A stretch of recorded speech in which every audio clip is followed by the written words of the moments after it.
Thank you, everybody. It's truly an honor to be with you this morning. You know, I always like starting out telling a little story. And as they say, I can tell a Hamisha story at this crowd. Some of you in New York have heard this, but many others haven't. It's about when I was redistricted as a congressman into Queens. I'd always had a district in Brooklyn. And I'm campaigning in the new parts of Queens, Forest Hills, a nice Jewish neighborhood, and a lady comes over to me, and she says, "Oh, I just read in the Queens Tribune. You're Chuck Schumer. I just read in the Queens Tribune you're my new congressman." I said, "Yes, ma'am, I am." She said, "Well, you know, I've never met you in person, but I watch C-SPAN religiously, and I'd like to pay you a compliment." I said, "Well, thank you." She said, "You have more courage than any other member of Congress." I said, "Well, ma'am, that's a pretty tall statement. There are 535 members of the House and Senate. I admit a few are no goodniks, but most are very estimable people. What makes you say I have more courage than any of the others?" She said, "Well, as I said, I've never met you before, but I've watched C-SPAN, and when you rise to your feet to speak, you're the only one who has the courage to wear a yarmulke." I said, "Thank you very much, ma'am, but it's obvious you haven't met me in person. It's not a yarmulke."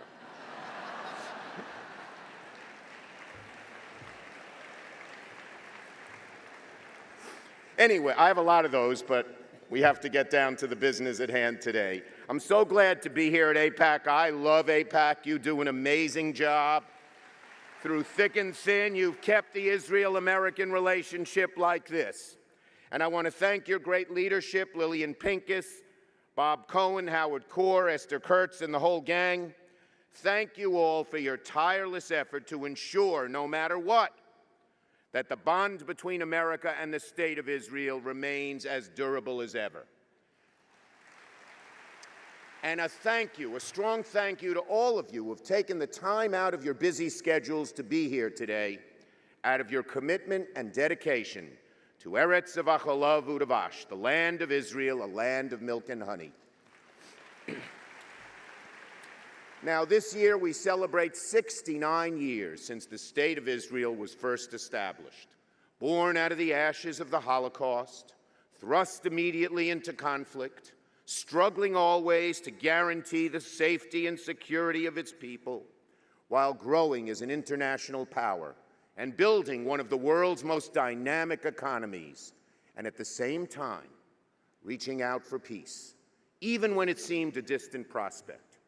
Throughout that history, the fate of Israel has been tied with our fate here in America. From the moment President Truman became the very first world leader to recognize the State of Israel, the bond between Israel and the United States has been unbreakable. We have shown the true meaning of friendship between nations, and so it must remain forevermore. Because although Israel is as strong as it has ever been, it continues to face challenges no other nation on earth must face. Now, many here in America, many especially younger Americans, have been blessed to grow up knowing Israel as strong and secure.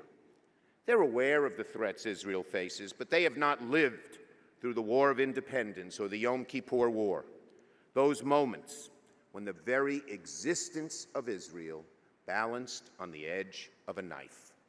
When David Ben-Gurion said that he wanted younger generations to know that the Jews were no longer lambs being led to the slaughter, but rather a nation able to defend itself, he did not know whether that aspiration would actually come true. I remember as a senior at James Madison High School in Brooklyn, New York, in Madison forever, carrying a transistor radio, you young people don't know what a transistor radio is, to my ear as I went to classes in June of '67, listening to every moment of the newscast, because and praying to Hashem that Israel would prevail, that the Arab nations wouldn't push Israel into the sea. And I was hoping that the Jewish state would be the kind of state we see today. The younger generations are blessed. I mean that. They are blessed to know an Israel entirely capable of defending itself, to think of Israel as established and strong. And in so many ways it is. Israel's advancement in the tech sector makes us so proud. They're the Silicon Valley of the Middle East. And Israel's innovation economy produces some of the world's most popular and groundbreaking products. The top American firms go to Israel to figure out how to protect themselves from cyber theft and enhance their cyber security. Militarily, again, we are so proud. Israel's a force to be reckoned with and a vital partner in the war against ISIS and other terrorist organizations, working with governments worldwide to help them meet every threat imaginable. Israel has also become a humanitarian leader in the global community, whether it's sending medical units and search and rescue teams to Haiti and Japan after devastating earthquakes, or opening its arms to orphan children and refugees fleeing war-torn Syria. So, while some continue to unfairly paint Israel as an international pariah, more and more countries are realizing it's in their fundamental self-interest to extend to Israel the olive branch of friendship.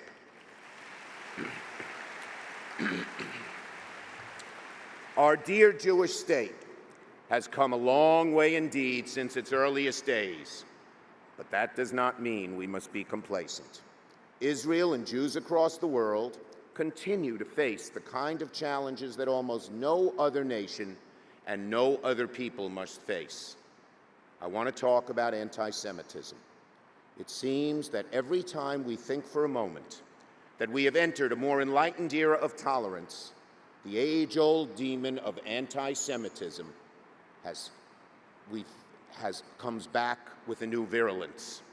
And make no mistake, anti-Semitism and anti-Israel sentiments are all too often totally entwined.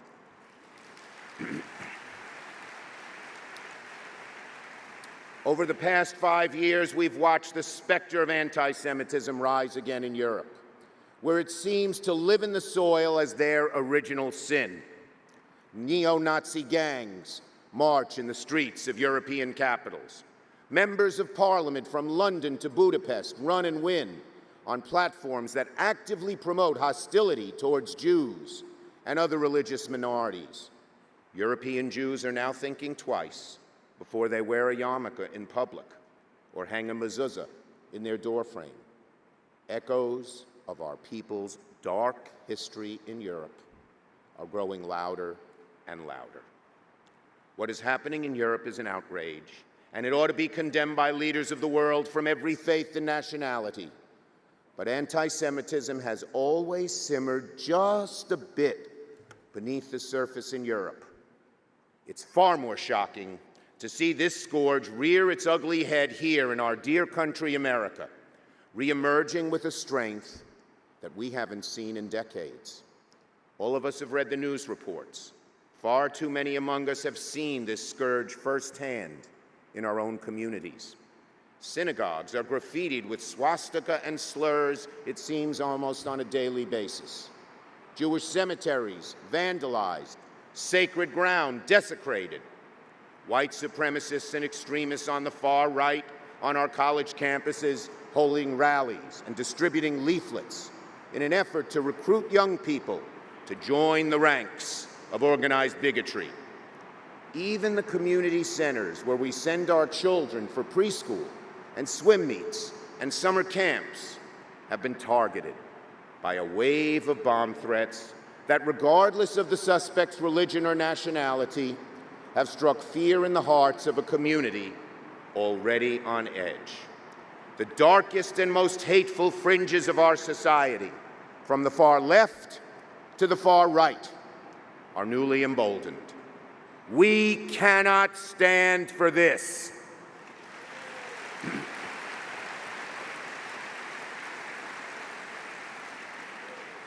To the parents who are worried for your children's safety, to the young people who have never seen anything like this in your lifetime, to the older generations who are ever wary about history repeating itself, Please know this. The perpetrators of these heinous acts will be brought to justice, and we will show these cowards who traffic in hatred and bigotry that in America, good triumphs over evil. Fear-mongering, intolerance, and intimidation will not be condoned.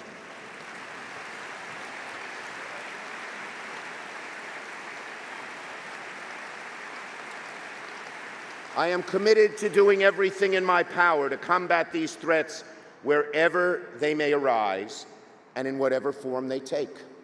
Recently, at my urging, the Federal Communications Commission announced that Jewish community centers and other at-risk organizations have been granted special emergency waivers that make it easier for law enforcement to access caller ID information to help identify, track down, and prosecute these criminals. Congress must also remain committed to providing funding for vulnerable institutions through the Nonprofit Security Grant Program. Last year, this program allocated $20 million for emergency preparedness to nonprofit and religious organizations. These dollars save lives, so I will work to ensure this crucial funding is increased.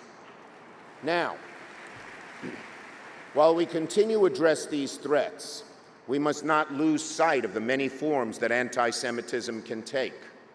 The vile attacks I just mentioned are so despicable, so motivated by hate, that the anti-Semitic aspect cannot be ignored. But anti-Semitism can sometimes be cloaked, hidden by certain movements that profess no bias, but suspiciously hold Israel to a different standard than any other nation. There is no greater example than the pernicious effort to harm Israel through boycotts, divestment, and sanctions, the BDS movement. 3 years ago, I stood before you and called out the BDS movement for what it really is, a deeply biased campaign to delegitimize the Jewish state. Its supporters, whether they know it or not, are practicing a modern form of anti-Semitism, no less.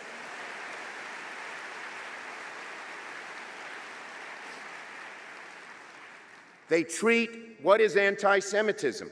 It's the double standard. Everyone could farm, but the Jew could not. Everyone could live in Moscow, but the Jew could not. Everyone could get a college degree, but the Jew could not. Every nation can live in peace, but the Jewish nation cannot. They seek to impose boycotts solely on Israel and not on any other nation. The BDS movement condemns Israel, but willfully turns a blind eye to nations who actually violate human rights, even and especially in the Middle East. I ask these so-called social justice crusaders, where are your boycotts against Iran, a country that sponsors terrorism around the globe, executes dissenters, and hangs them from construction cranes in city squares? Where are your boycotts against the scores of Arab nations where journalists are routinely jailed, homosexuality is punished by prison and physical abuse? Where are your boycotts there?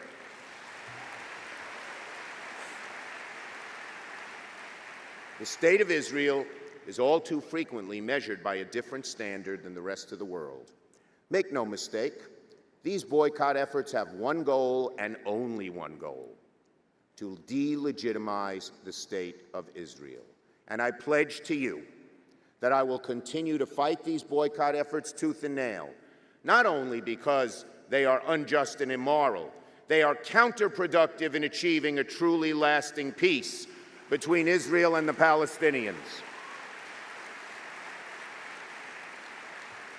In my home state of New York, the state legislature passed a law saying if your business or university boycotts Israel, the state of New York will boycott you. I applaud the governor and state legislature for passing those laws, and I'm calling on every other state to do exactly the same thing and fight BDS for the pernicious movement that it is.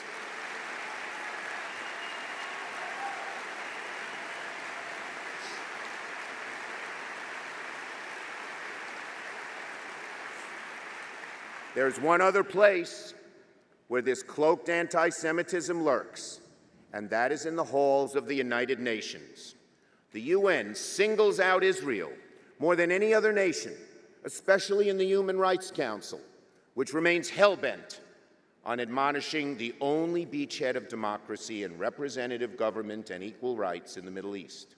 Just the other week, a top UN official was forced to resign after she published a defamatory report that declared Israel had engaged in, quote, the crime of apartheid. I'm glad she was forced to step down, because these sort of baseless attacks, disguised as official appraisals, are little more than a smear campaign. But unfortunately, we all know this is business as usual at the UN.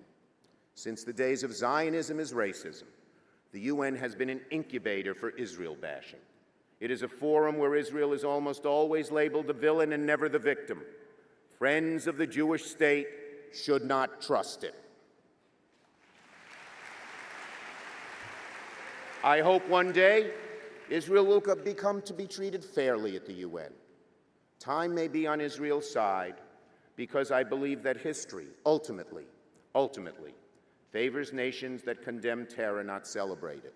Nations with democratic institutions and accountable governments and open markets and the rule of law, not those who close representation to all but a ruling family, whose regimes are beyond the reproach of the governed, who yield not to law but to a regressive religious orthodoxy. So maybe someday the UN will become fair to Israel. But until that day comes, the United States must always come to the aid of our friend Israel at the UN. We cannot be silent when the UN singles out Israel for condemnation. We cannot let the UN impose terms on negotiations with the Palestinians ever. The United States should have vetoed Resolution 2334 in December, and it should never, ever use the UN as a forum to put pressure on Israel for any kind of agreement.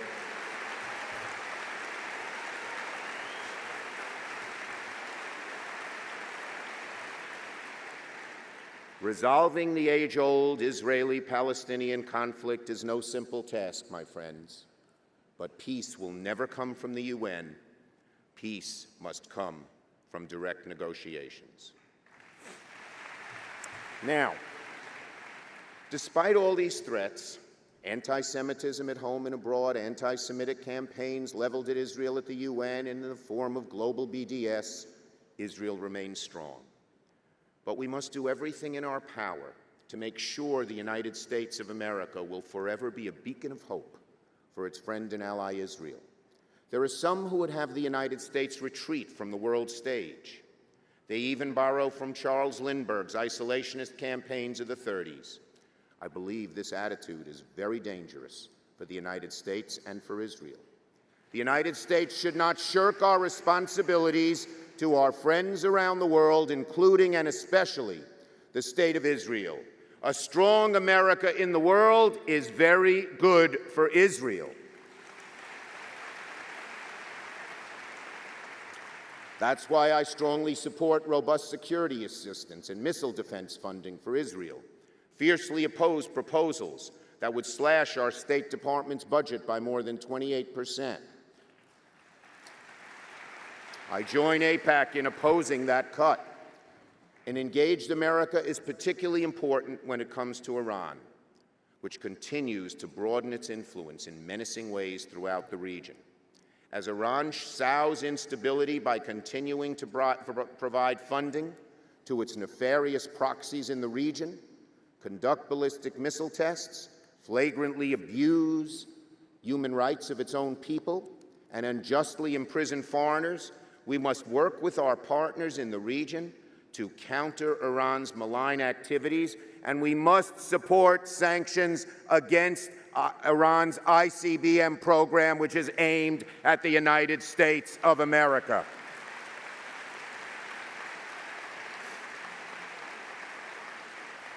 And finally, Americans across the political spectrum, Democrats, Republicans, liberals, conservatives, and independents, must stand united in our support for Israel. Our politics may never be more polarized than ever these days, but we cannot afford that to weaken our bipartisan support that Israel has always enjoyed. And that's because the Jewish state is too important. As a boy, I grew up hearing stories about my great-grandmother. In 1941, when the Nazis invaded the Ukraine, then part of Galicia, the Nazis and the SS asked my grandmother, the matriarch of the family, to gather her whole family, her enlarged family, on their porch of their house. They came, little babies, elderly people, and everyone in between, all my relatives. They said, when they came to the porch, they said, "You are all coming with us." She said, "We won't leave." And they machine gunned down all 17 of them, killed them all. My great-grandmother could never imagine that one day there would be a country for Jews. The idea of a Jewish homeland was a faraway dream, a birthright, deferred so long that it could hardly be considered a possibility at all. Generations of Jews had been expelled from their homes in Spain, slandered with blood libel in France, forced to renounce their faith or face execution in the town squares of Yemen. For them, the notion of a nation for the Jewish people was unthinkable. If you could go back and tell the Jews of the shtetl that one day there would be a Jewish state of Israel, they would give you a hearty guffaw and go on selling their wares. If you could go back and tell Russian Jews, chased from town to town by Cossack, the angry mob, the burning torch, that one day there'd be a state of Israel, I do not think they'd believe you. If you could whisper to the Polish Jew, who they came for one day at his home in Warsaw, who was loaded onto a train, separated from his family, forced to labor in a concentration camp, who would watch day after day the wreaths of smoke under a silent blue sky, if you could tell him one night, while he lay hungry and shivering, that someday soon there would be a place where Jews could not only survive but thrive, that they would have a land of their own, Eretz Yisrael, if you could only tell him that after 2 millennia of wandering the desert, the Jewish people would finally find their way home and could live in freedom and self-determination and raise their families in peace, if you could tell them.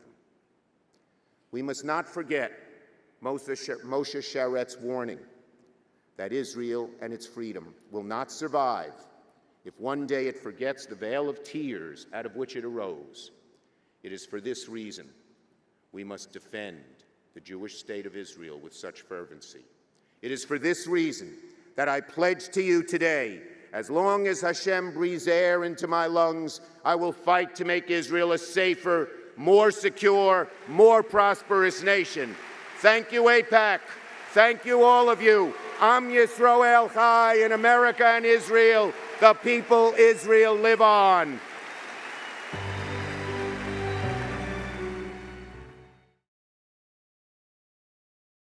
We would be pleased to send a complimentary DVD of this program to anyone who wishes to support JBS, the Jewish Broadcasting Service, with a tax-deductible gift of $36, double chai or more, to the nonprofit organization Jewish Education in Media.